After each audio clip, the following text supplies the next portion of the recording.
3 or 4 different companies they're gonna bring in to help them successfully.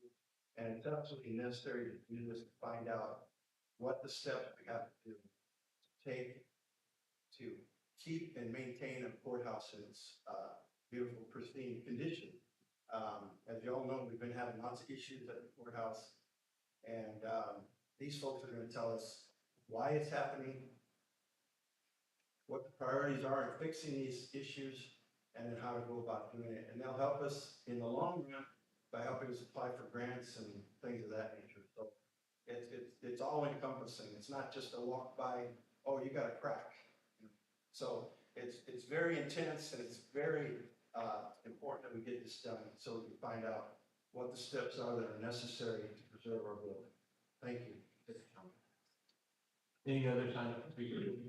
Okay, if not, we'll move to item number 6, and that is to discuss ESHS, which is your Department of Safety and Health Services, reaching 8 activities for the 2024 calendar year, acknowledging staff and services available in Karnes County. First off, I'd like to say thank you for inviting us this morning. I'm just going to take a few minutes. My name is Amanda Segura. I am the Karnes County Public Health Nurse and currently employed in the Texas Department of Safety and Services Region 8.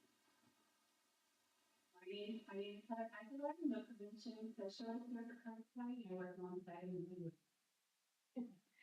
I would also like to note that Jennifer Schubert is the Commissioner of ESHS. Dr. Lillian Rainsdorf is the Medical Director for Region 8.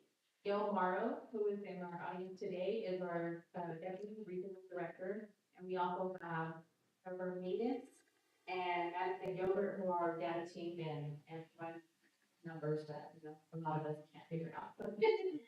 We are currently located about 4 blocks from here and housed with HHSC, the food stamp office. A lot of people don't know, so I just make sure they're there. That's related to Medicaid, Medicare, stuff like that. Our regional headquarters is in San Antonio. Heather just passed out our annual report. This 2023's annual report. On the very back of that report, you will find all the 13 programs that are available at Region 8, along with their program managers, emails, and contact numbers. On the back of the report, you will also find a headquarters phone number, 24/7, first report medical emergencies for the area. Some of the specific programs that Heather and I have been working on here in Karnes County are the youth tobacco prevention. We plan to go into the schools and provide anti-vaping information for their kids. We do injury prevention such as parts of safety. Heather is certified to do checks here in our office. She's very busy this past couple of weeks. We have been doing bike safety, water safety, anything that can prevent injury from children. We also do obesity efforts, work on breastfeeding and safe sleep. On a clinical standpoint, we provide immunizations to our local residents who qualify, and we also do free STD testing and treatment should they need that. We enjoy being out in the community educating and working with our stakeholders. We have recently just did our 2nd annual Karnes County Resource Fair. We had a good challenge that day. It still brought about 250 people in. We're very excited about that. We ended up getting GPS to bring their huge marine boat. We fit it so hard that the kids absolutely loved it. We just got finished teaching water safety at Otto Kaiser Summer Camp and are currently working on opening 2 Saturdays to help the parents of the residents here bring their kids for immunization back to school and to get them in compliance so that way they're not missing out on school this year. So I'm excited about that, and giving it 2 Saturdays to bring new kids into school, especially since we're starting school early, is going to be really helpful. Again, I would like to thank you guys for allowing us just to come and give you kind of an idea of what we're working on, and that booklet tells you some of the activities that have been mastered. Great. We're still not done this year. Thank God Vero with us because I'm really looking at that now.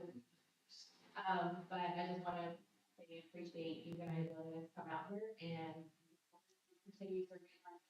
Awesome. And if those in the audience and those listening in internet land, if you haven't gone to one of these community resource fairs, I highly encourage you to go. It is incredible thing that these ladies have put together. They put a lot of time and a lot of effort in, and they have tons of different folks that come in, different, like, belong and, as Phil said, healthcare systems, they come, and they have so many of these folks that come in and all the services that they offer to our residents. So I highly encourage you to, if you're curious about it, reach out to me in my office, and, I will get you the next day for that. If these ladies do want to adopt the thing, but, and they hold it on.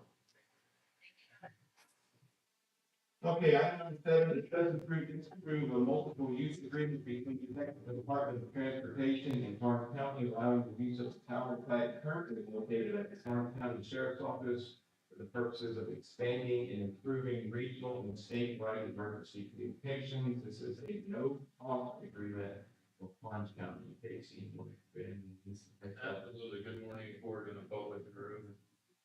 So as the court should recall, back in February, the court had adopted a resolution in support of a cooperative agreement with Texas Department of Transportation and Karnes County for the expansion of regional statewide emergency radio communications. So today is the official multiple use agreement that's embedded in front of you that allow the appropriate use of the current existing tower site at Karnes County Sheriff's Office. With me today, I have Robert Robert is a representative of the REPAC Committee, Regional Emergency Preparedness Advisory Committee of ACOG. And subcommittee of that is the Interoperability Communications Board Parking with the Texas Department of Transportation, citywide radio communicator, or coordinator rather.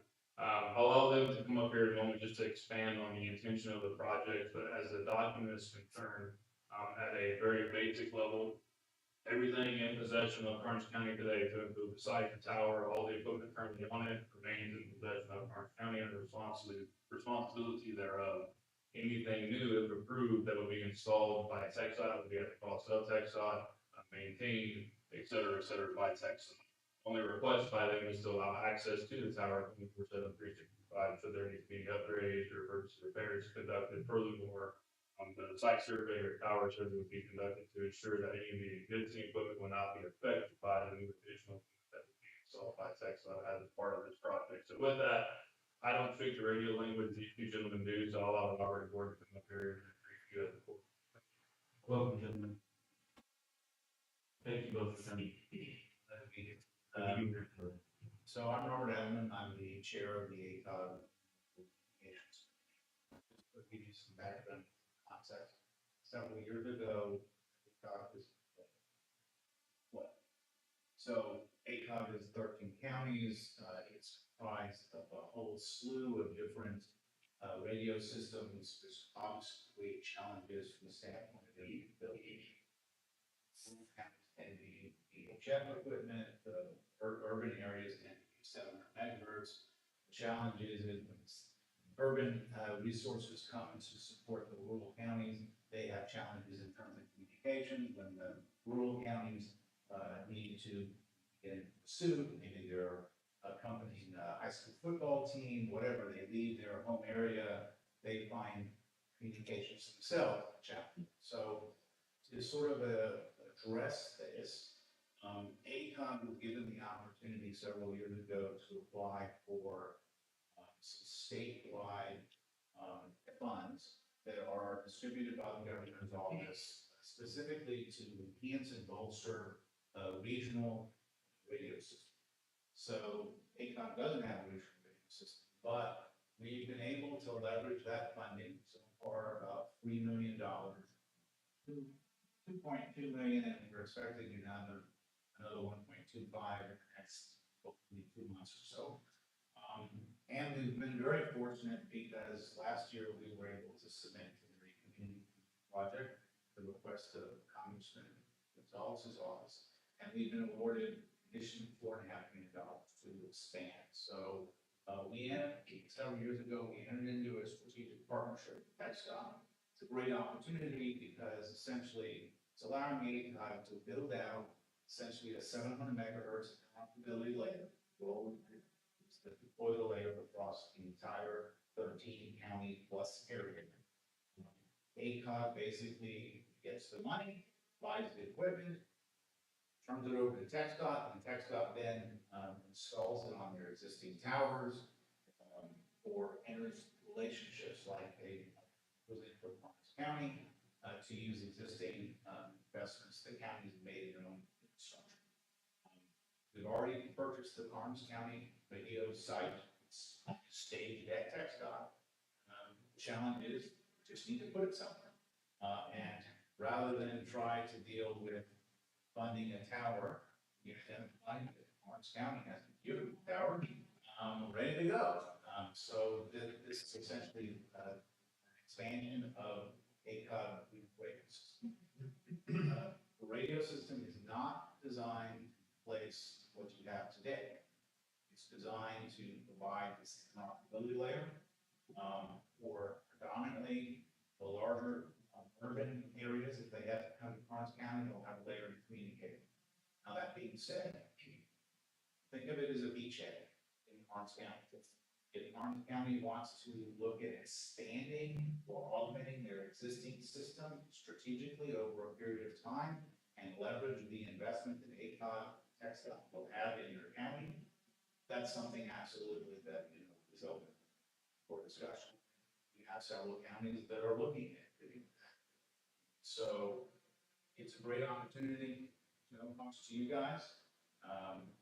We funded it, okay, they'll build it. Good morning, y'all. I am a statewide radio coordinator for Texas Department of Transportation. I've been with TxDOT since 1990. I've responded to every major incident since Hurricane Rita. We didn't have the capability that I have holding in my hand. TxDOT EOC, radio check, Abel Archer from Karnes County Courthouse. I'm gonna wait for them to. This is Gerald in Baldwin County, Rockville. Yeah, meeting with, Motorola and Pittsburgh, users. He's in Milam County. We already tested with Fort Worth. That is the Texas Department of Transportation Division Director in the EOC in Austin at the STASN headquarters in response to the hurricane.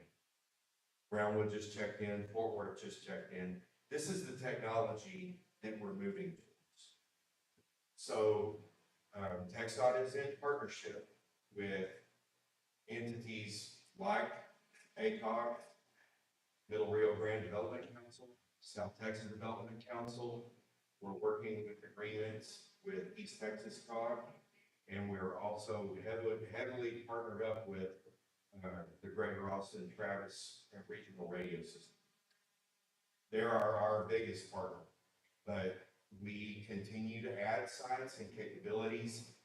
And what you just heard is an expansion of that technology as it fingers out from us. Very soon we'll be adding our own in Abilene. Partners that we have will be hosting those sites at that. So all we're doing is expanding the capabilities of all first responders across the state in partnership with the Texas Department of Public Safety. We have a statewide contract with them on infrastructure sharing and a two bi-directional. If they're building, we'll partner with them. And a lot of this for myself, I'm a taxpayer as well, and I don't like to see money spent more times than it needs to be spent. So this is a simplification of the lives of first responders on a statewide basis. And that's my piece. I know that our troopers are happy about this, and Casey found out about this through the COG and approached me about it. I said, absolutely, man, this could be a game changer for us, so. Absolutely, and just a real world test that, as there's entities where we have a crew currently in Energy Stadium, Houston, Texas, to be able to allow to put to talk communication with those crews in a very limited disaster area, and so cetera, is huge. For not only our agency, but for any agency. That, into the future, so huge opportunity. Happy to entertain any questions. As I understood, any extra equipment is gonna be provided by, maintenance of that equipment is gonna be provided by, it won't affect any of our equipment or anything like that. That's not picking up the cost of the connectivity as well. Yeah, that's correct. That really one of the beauties they constructed the agreement when we did textile was, we don't want, several counties in the state have their own radio systems. They own them, they manage them, they have them. That's very expensive. It's a lot of resources. ACOG didn't want to go down that road, but we wanted the benefit of that. So the relationship with textile basically creates that relationship. We buy the equipment, but then textile is solely responsible for managing it, maintaining it, the connectivity to the sites. It's essentially, we have a cloud-wide radio system without adding in building expenses associated with the cloud-wide radio system. So exactly, equipment's already at textile, they will add it to the, they'll add antennas, they'll assess the tower site, then remediation work needs to be done. So that there's no impact in any of your existing infrastructure.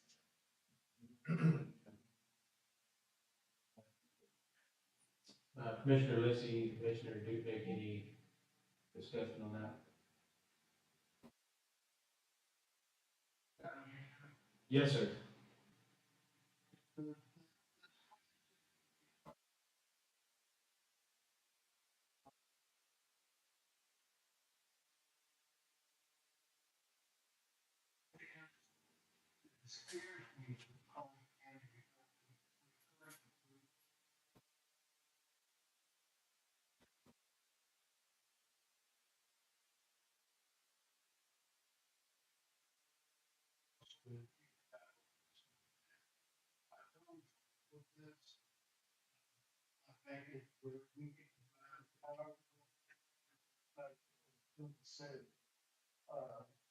We're sending taxpayers, and I'm taxpayer, and maybe you pennies to some people. We are setting, it's like, and I know that the future is coming fast, that we can have, probably more time to this later on. But at least we're gonna be, and all the greater opportunity to communicate and things. Thank you. I would like to add, it's, reference, there is a site that I did for, so, again, our goal is to eventually put a site, at least one site. Based on, in every county. We're also putting sites, areas adjacent to support, for example, the Highway 90 corridor, major public safety corridor, honestly, as well as other areas that benefit ultimately ACOG. And part of the agreement also includes sort of an added carrot for Karnes County. 2 talk groups that will be dedicated for Karnes County.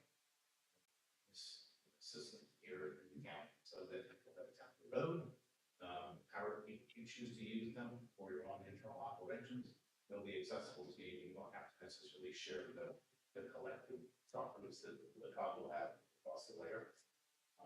And I would like to say, use this as a plug, so I can't hold it on either.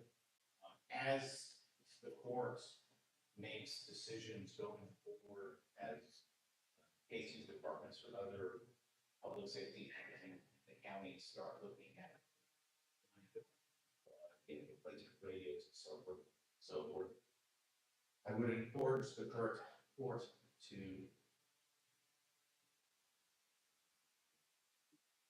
one of the biggest, easiest ways to solve this interoperability issue is to invest in multi-band radios that are capable of operating in VHF 730. Historically, if you operated in VHF, VHF you operated at 7, 8, you just got 7. The problem is that sort of promulgates the interoperability problem because you are siloing your ability to communicate with that thing. The challenge is the multi-band radios, they ain't cheap. The radio that Gordon used, that's a $10,000 radio. After 10 years, 15 years, 20 years, but it operated, not anywhere in the state of Texas, anywhere really in the world. Here. So I would just encourage you, perhaps departments look at submitting budgets over the next several years. Really focus on, ask the question, the multi-band radio, or are you gonna continue to operate it? And as the chair, one of the things I want to work with is putting out some sort of a education for decision makers going forward to kind of really address this issue. Where we collectively, as a smaller entity, start to focus on the actual gear that the person use so that they can operate anyway. Any other discussion from the court?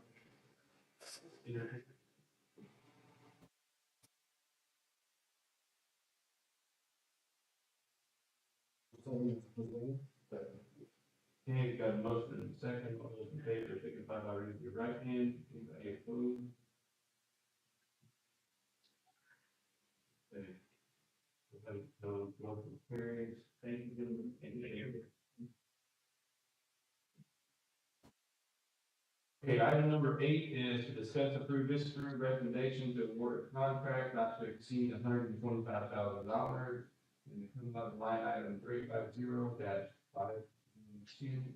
350-5-4500. Best professional services to hotel and parking to assess the conditions/needs of the Karnes County Consultant for Health. Commissioner Lissy, Commissioner Krieger. Yes, so, basically, Mr. Jordan should say, to me, a pretty good reputation of what we're looking for. Mostly what we're trying to do is just get some kind of a starting point with the part of the courthouse, foundation, windows, paint, interior cosmetics and stuff like that, and just trying to figure out where, the main problems are. And so, maybe they came in and yes, it is a little, pricey on this, deal, but it will give us just an assessment. It's nothing, it's not, really anything to them to fix this stuff, that's something at a later date, we can come back and discuss, at court, and whatnot, but, Joy, did you have anything else you wanted to add to, you can treat this? Well, I just wanted Read it.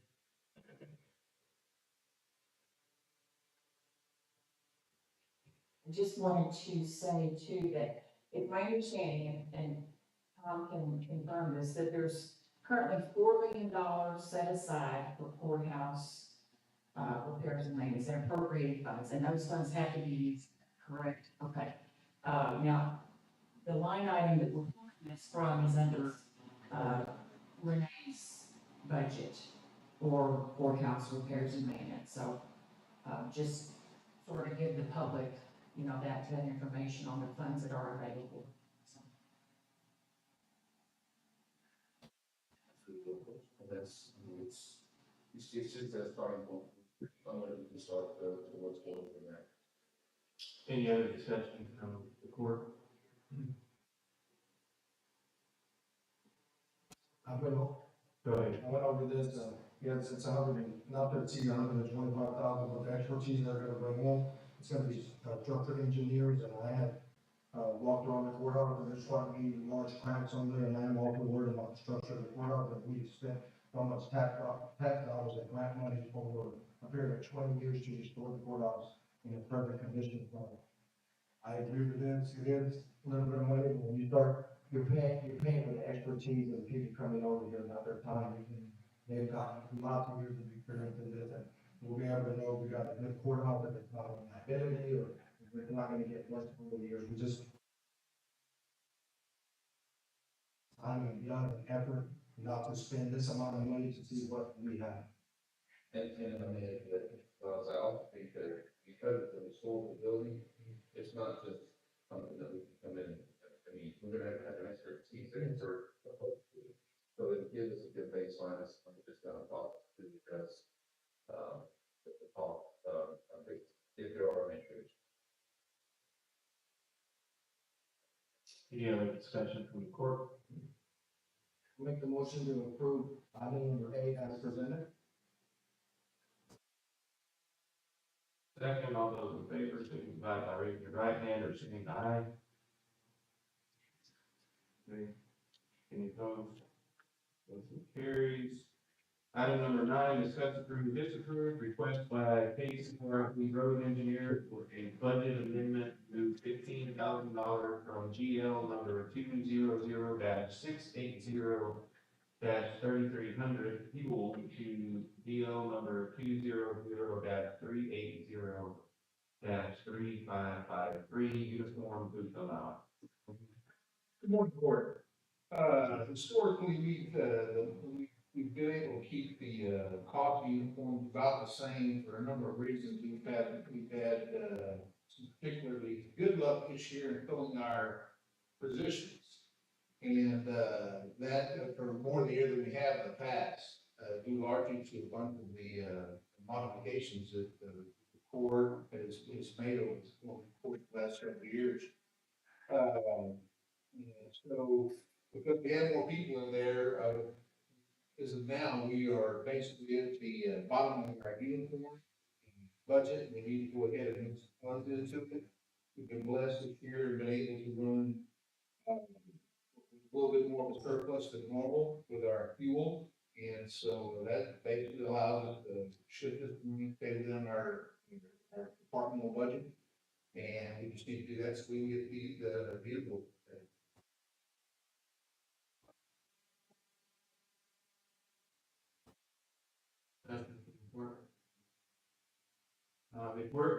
I guess I don't understand. We knew going into the budget year, how many positions we have, right?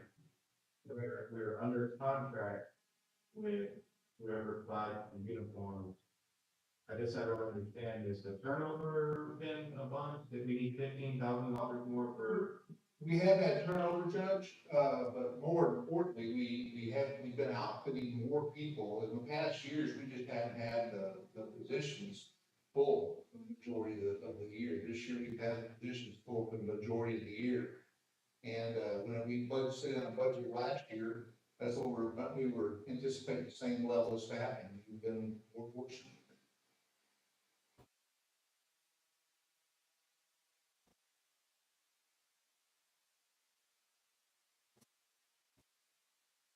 So this year, whatever y'all budget for, budget as if it would be staff. Well, that's what we'll end up having to do, but I will tell you, that's the same thing that we, I presented to the judge earlier, is the same amount. We make that adjustment at budget workshop. If we have, budget for the 44. Yeah. Absolutely.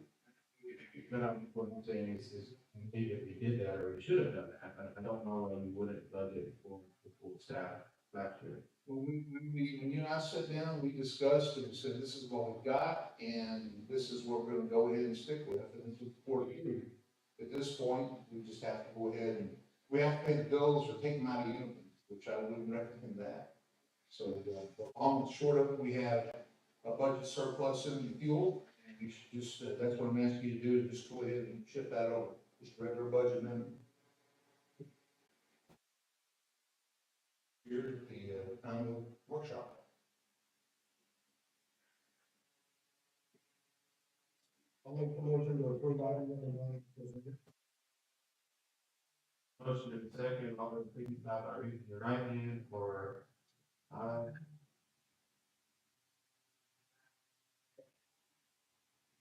Any opposed? I don't think this is the right.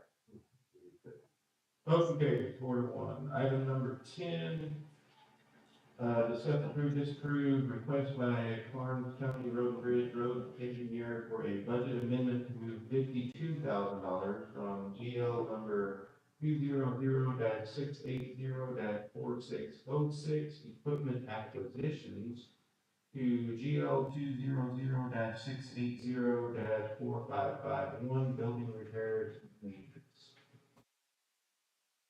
This is this item was necessary when but this item is necessary because when we did our RFQ, we structured the RFQ in a way that would allow some of our bidders to go ahead and identify possible issues that we have seen with the buildings. In which we found, the original bid, the original low bid came in for building $216,562, which was, that in and of itself was slightly above the amount that we have remaining in our building repair budget. Then we identified a couple items during our RFP process that we needed to adjust and add, so we got those costs from we got the additional costs estimates from the low bidder. And so, those costs are, we were to basically add gutter lean-tos and metal sheeting to the building, to the lean-to part of the building that's gonna be modifying. There was, the low bidder had originally bid, 1-inch closed cell insulation on the facility. We spoke with several contractors, and it was by basically the other bidder had bid for 1.5-inch closed cell insulation. So we opted to go ahead, and we recommended we go ahead with the 1.5-inch closed cell instead of the 1-inch. That added $12,500 to the original bid. That said, that line item was still cheaper than what the other bidder had turned in. We also spoke with contractors regarding air circulation system, and what they said is rather than a forced air system that had been proposed, they recommended we go with a overhead circular fan. And so they said that would assist with audio being able to hear in there. They said the forced air system is going to be a louder situation, so they recommended this fan. That was another $4,800. And the last one caught all but one of the contractors off guard. Basically, the transformer that's out there, 480 volt system comes into the building, but the transformer only is capable. The transformer is there right now. It's only capable of providing about 80 amps. And so when we found that out, we realized that was not going to be enough to run the building. Is we asked the low bidder to go ahead and provide us with a cost estimate of to have a additional transformer scoped into the project, and that's going to include the cost of the design. So that's going to cost about $27,000. So overall, the cost of the improvement will be $264,742. In order to do that, we're going to have to make a budget amendment, but that's the reason we're looking for this this item. Questions?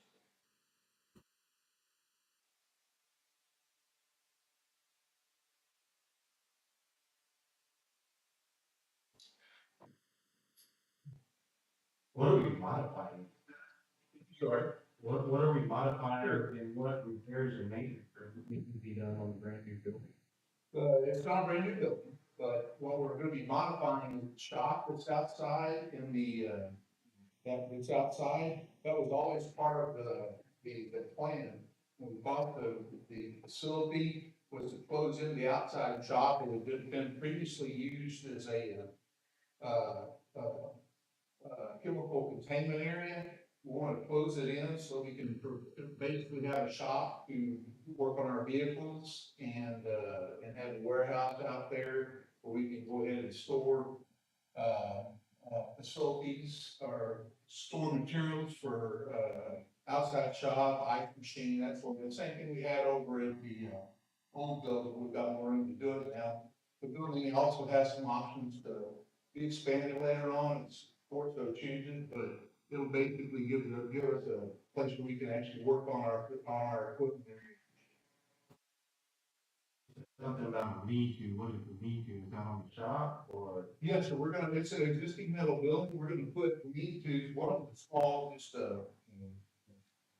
small overhang to prevent, rain getting, the other one's quite large, one overhang each side of the three bay doors that are on each side of the facility. And, the larger one, we're gonna want to put on there just so we can actually expand the work surface or the work area. And, just keep the rain out of from coming into the doors or into the shop or anything like that. Are we doing the majority of our maintenance work? We have the ability to do more. Right now, we basically have a service manager, we don't have the staff that's in place. We're setting this up for the future, so that, should the board ever decide to go ahead and do what many other counties are able to do. Right now, though, we don't have any place to work on any of our facilities or any of our equipment, and so that's the reason we're doing it. Yes, sir.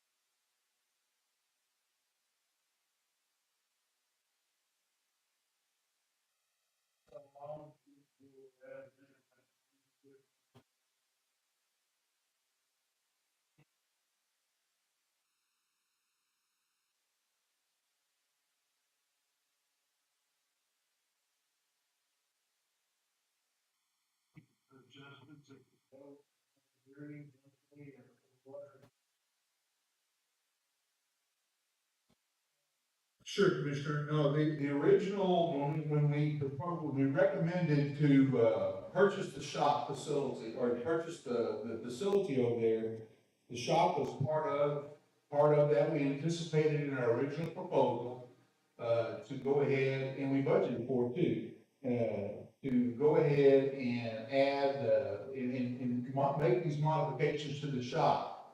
So I think that answers your first question. We're not piecemealing it. We already planned on doing this and we budgeted for it.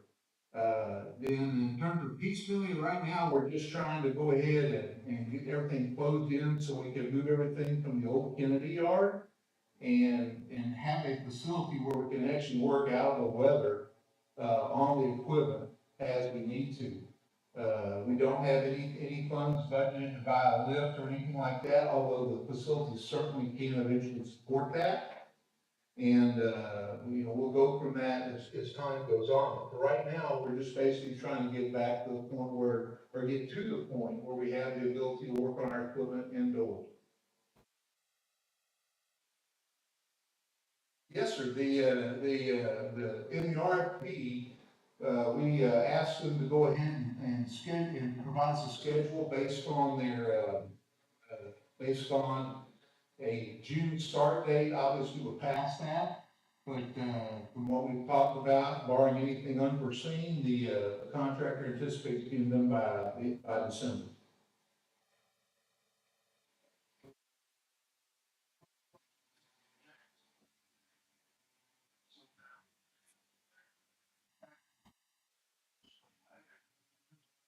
No, sir, we should be able to get going probably about the third week of July, at the earliest, probably the latest would be, second week in August.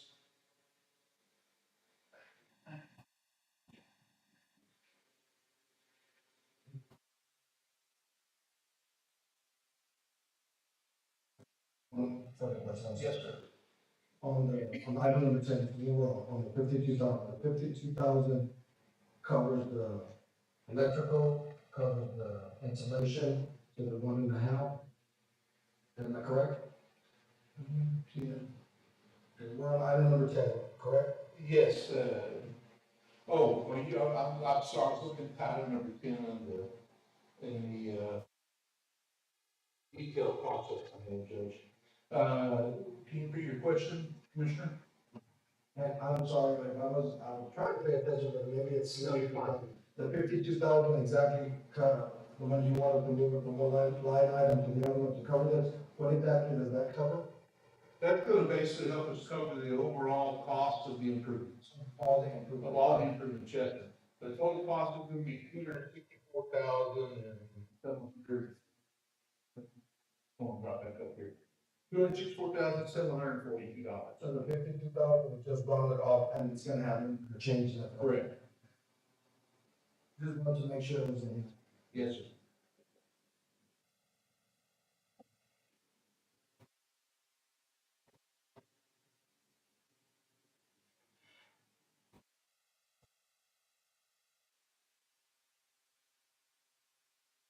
First purchase this building, yes, this was included in there, I know this came with, the electrical was a little bit extra, but I will go ahead, that the building was gonna need walls and a little bit of remodeling to get it ready and fit for road and bridge to be able.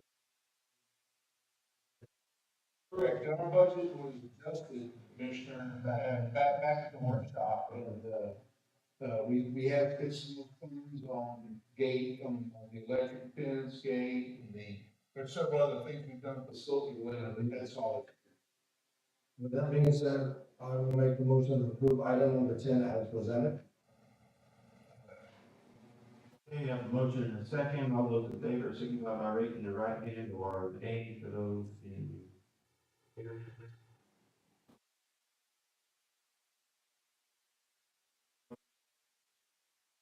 Carries 4-1.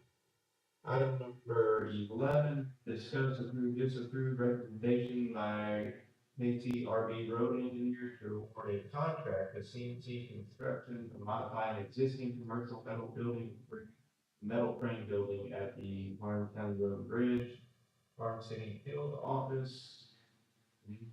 Okay, this is, I'm kind of went over all the costs associated with the contract, the way the, RFP was written. It was designed and reviewed by the county attorney to go ahead and go into a normal boilerplate that we use for constructing roads. And so, that'll be substituted in there. The cost of the contract will be $254,000. The award we're proposing is $204,742. And it'll be the CNC Construction, who was our, the lowest and best bid will be, the lowest and best proposer that, provided us, a proposal. You said a boilerplate for constructing roads? Yes, and what we usually do is we have our boilerplate, general, format we use for submitting all of our contracts with. It's been approved by the county attorney, the RFP's been approved by the county attorney. What we'll do before we bring it to your signature, judge, is we'll end up just substituting the RFP, into Exhibit A, where we would normally have a price list. And, that will basically, go into that contract, and county attorney can review it, make sure everything's good. If I haven't missed anything, we'll go from there. We're still subcontracting on our work. Follow the road building. Not so. Shelby, go ahead.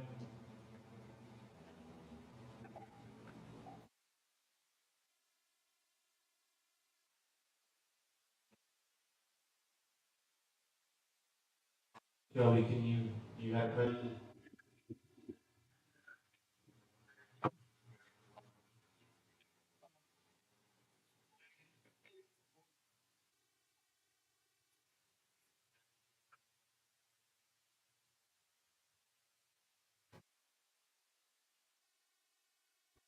Commissioner, can you repeat that?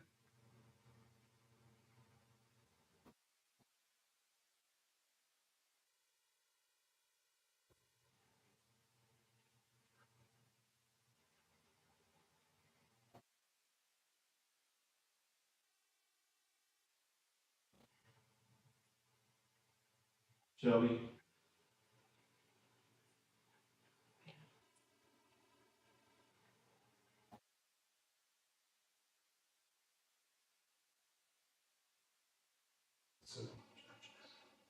I'll tell you what, while he's working, I can answer your question. We hear you now, Toby.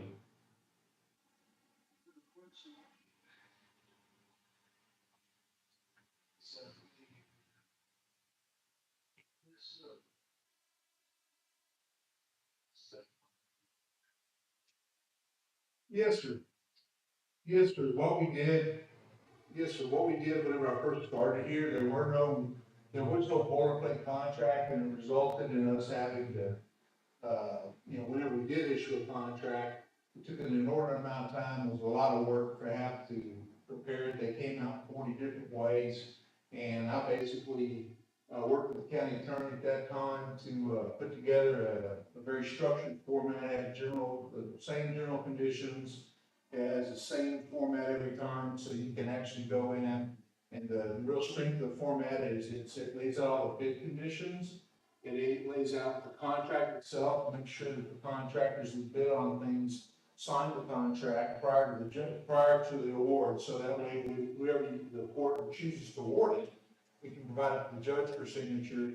And then we have, basically, a place for drawings to go, we have a place where I can make technical specification modifications, and I can also put it in line items. Those line items that the contractors bid on go into what I call Exhibit A, and that defines not only what we're buying very specifically, along with Exhibit A, the specifications, but it also allows us to define the terms of payment. And so it's very organized, it basically streamlines the review because the different people, including the judge and the county attorney, don't have to basically go back through and reread everything, except for just a few sections.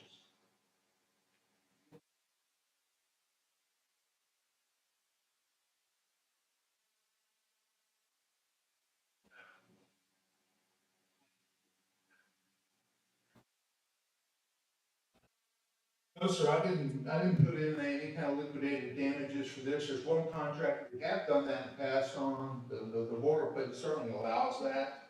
But, typically, it's been my experience that when you put those things in, you need to have a really good reason you're gonna pay a little bit more. So Judge, in response to your question about, are we still contracting on the lower, no, sir, we're not. We don't, we built, West Houston Street, we're gonna be going over and knocking out 264 and 265. We do outsource a lot, which if we didn't, we wouldn't ever get any maintenance. But, we're primarily a maintenance first organization. Thankfully, Ford Steve fit to outfit us with the equipment, the resources we need to go out and build things when we have to, but, quite honestly, we couldn't have gotten the over 400 miles of roads repaved and paved and repaved. We wouldn't be where we're at right now if we'd have just depended on it now. So it's not feasible.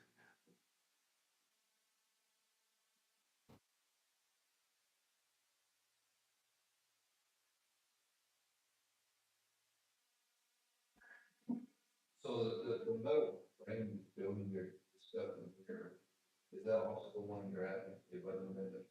Yes, sir. The budget amendment, the contract go hand in hand.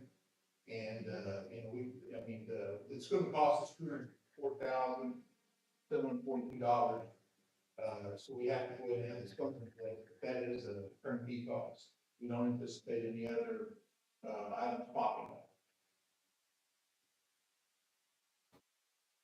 I don't have a problem with taking care of it, we have to go ahead and, take care of that building, for the road and bridge. The only thing I do ask is, if the next time you place an agenda item on it, please, would you put the full amount, the amount that we're gonna be voting on for the comment? Sure. Okay, I would really appreciate that, please.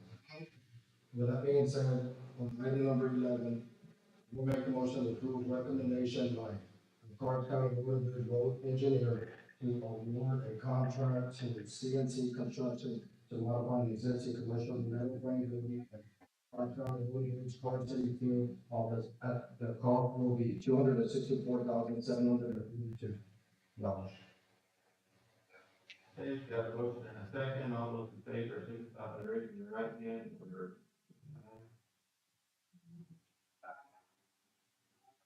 Any opposed? Obviously opposed to that. Motion carries. Thank you, Court. Item number 12, we have our consent agenda. The reports that we have included in this one today are from our justice of the peace, precinct 1, 3, and 4, our elections department, our IT department, Karnes County Road and Bridge, special project, landfill, maintenance department, sheriff department, and our hospitals, precinct 3 and 4.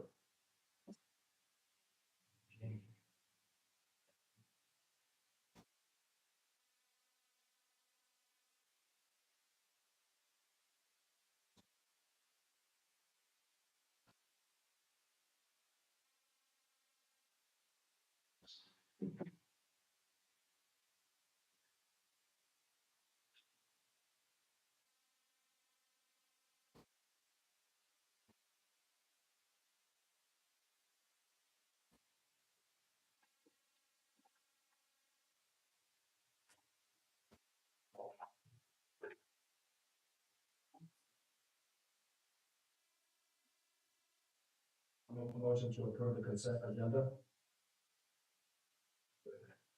Okay, we have a motion and a second. Really consent agenda, all those in favor, signify by raising your right hand, anybody opposed to it? Hearing none, item number 13, to discuss any items from the consent agenda to be considered an active upon. I don't think we need to act on that, but we do need to discuss, the Karnes County Road and Bridge as far as the special projects. The gentleman that worked the collection site that is open on Fridays and Saturdays was in an accident, and so we kind of modified the hours.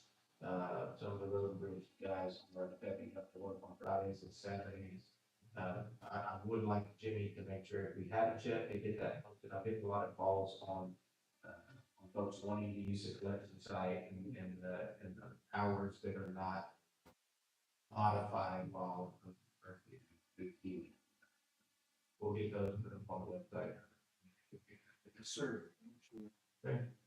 Item number 14, updates from our commissioners. Shelby, do you want to give an update? You can hear.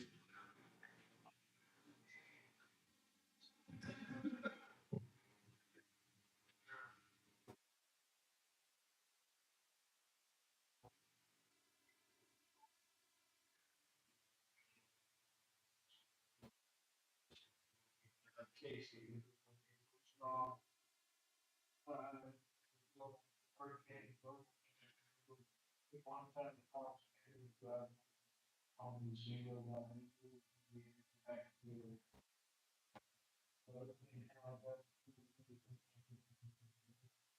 Providing numbers of stuff that go by. And then kind of think on taking it's big and it's different great job to fulfill their all stuff. In the coming months, and we should talk about opportunity for the for one part of the what use you love and coming are also the will generally not for the very home.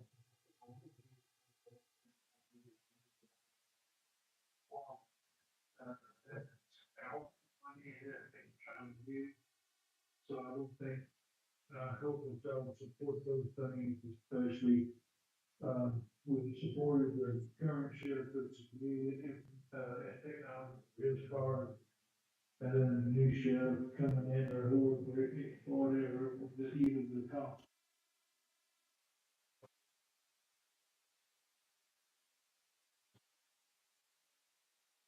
Other than that, Judge, I sent you a text this morning, you texted me, but.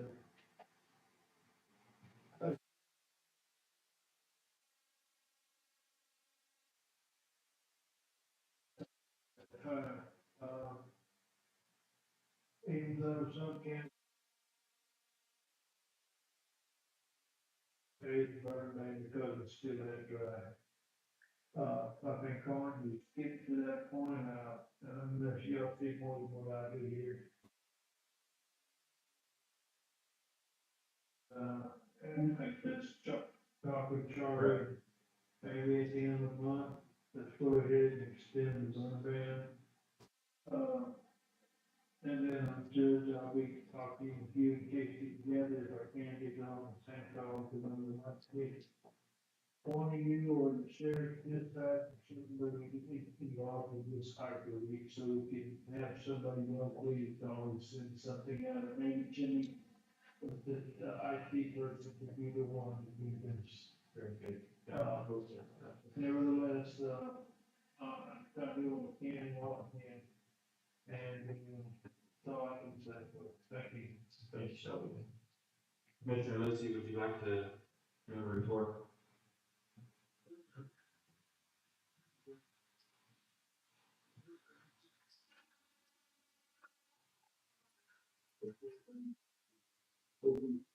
Return to, as a full recovery. Thank all of our county employees and, holidays. We got county road people really probably.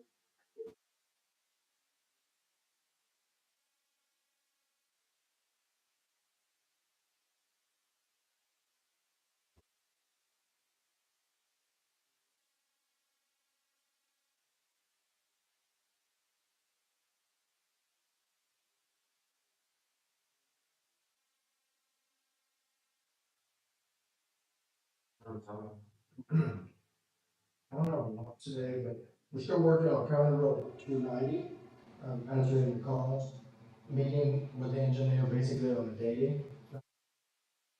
Working on is, annex on the square in the back. I brought in a local contractor that has a lot of experience on what I believe needs to be the next step in building in the back, which is the annex on the square. Ending with the same goal as the engineers wanted to bring in, but I think it was just kind of a lot, it's got the county's gonna spend a lot of money on that. So I met with him several times on that and got his also expert advice on that too. So I met with a local contractor, has years and years and years of experience on exactly what I think is the best thing for the building in the back. The ultimate goal is still gonna be the same, but it should save the county a lot of money. Once I get that intact, I will bring it to the court, bring it to the judge, and I'll bring it to the court. Commissioner Teaser? So, I'm feeling quiet. That's like, some of them, I reached out to. We just go working on. Everything to paper, I will, they're running, but I thought running. Very, very helpful, and getting us contact information, I think we'll have to get that one taken care of. I know there's still some big plans stuff that's gonna happen, big bump in that area. Other than that, Judge, it's all good. Item number 15, we'll have our report from our tax collector,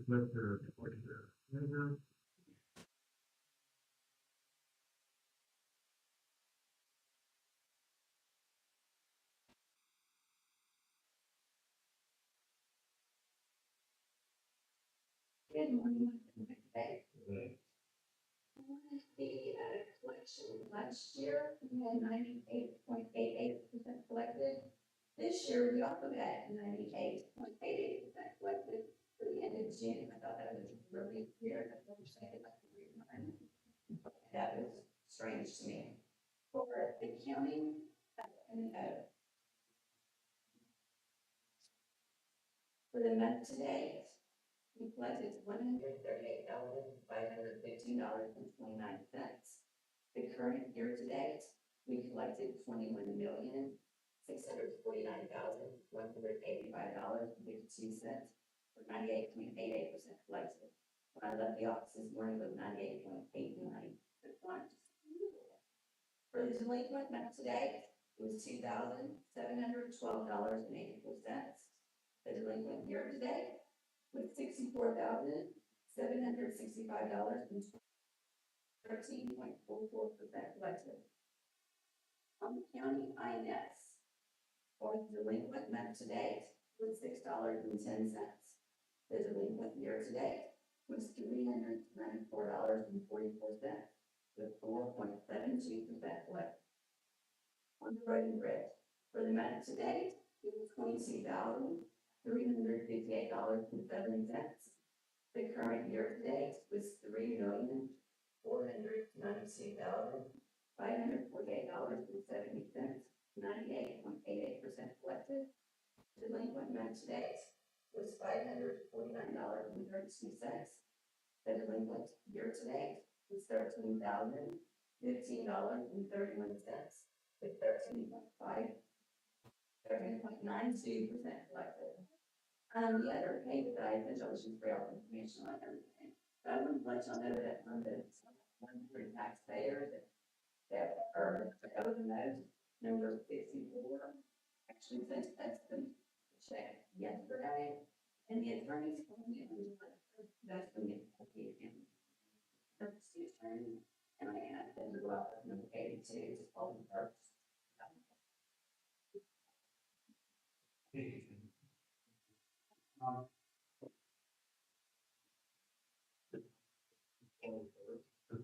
I did give you a summary of my Q report. So basically, it showed you as far as I'll find items that I totally revenue, I total fund, we really exceeded the budget.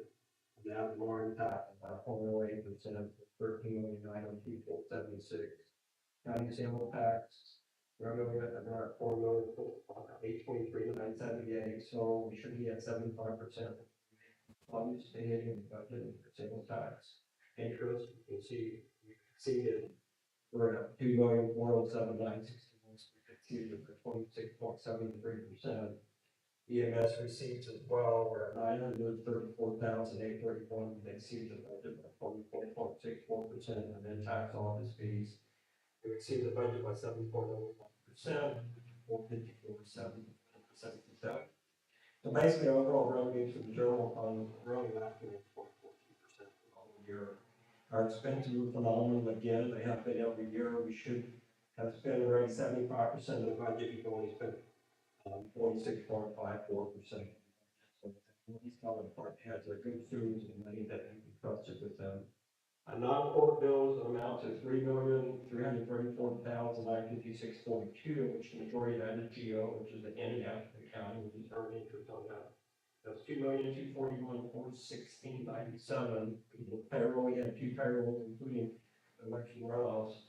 So that was $564,511. Payroll taxes, insurance, rest $462,749.13. Utility bills that we pay weekly, $55,433, and then other items like I haven't bring them down, posts and so forth, 10,880.88.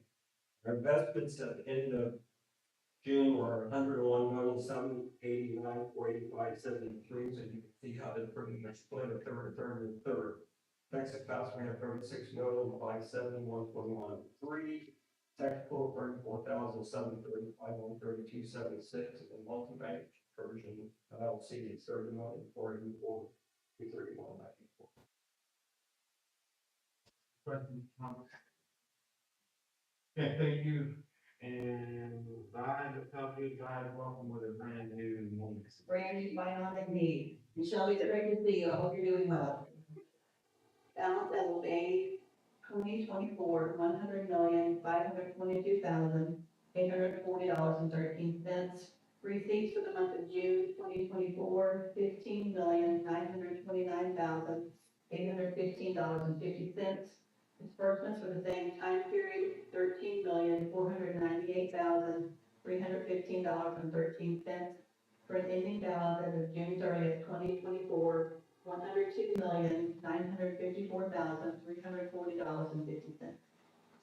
Okay, need a motion to approve the treasurer's report. I'll make the motion to approve the president's report. Okay, anybody opposed to that? Item number 17 will be to discuss / acknowledge personnel changes and consider including in all the departments. New hire, we have a new EMS paramedic, able to mature into the EMS permit expiration. Okay. We did have some resignations, / terminations, like road and bridge department had a couple, EMS had one, sheriff had one, and and tax office had. So we do have, hiring opportunities in the road and bridge department, 2 positions for maintenance, section 1. Road and bridge department had equipment operator, a full-time and part-time tax office deputy clerk. Karnes and juvenile probation department, we are hiring an education manager and a road facilitator. Those are 2 different positions.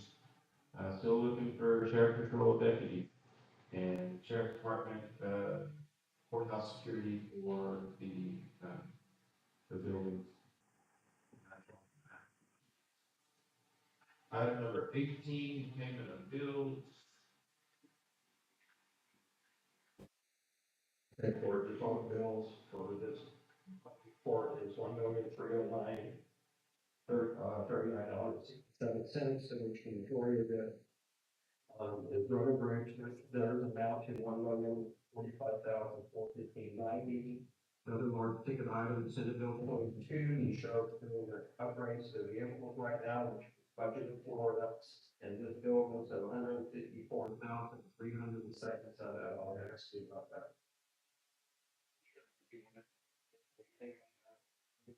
The Senate Bill 22 are the funds that I applied for on behalf of the county, the sheriff department got, county attorney got, I think it was all, we got comparable, did not qualify, would be let me log in to, notify since they were already, at the approved rate. Does the rest of the individuals still put on the board? Okay. The other part of the money y'all, approved in the budget for upgrading, you got to change the upgrade the campus. That is the last one. Okay.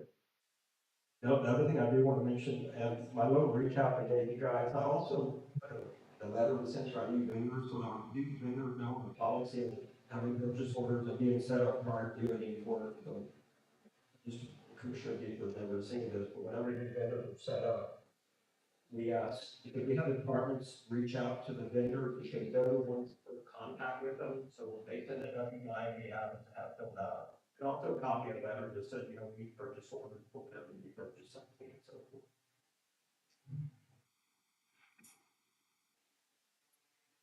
On the road and bridge special, will you send me, there's a $95,000 612 to, CK Newberry. Will you send me the original deal on that, please? Okay.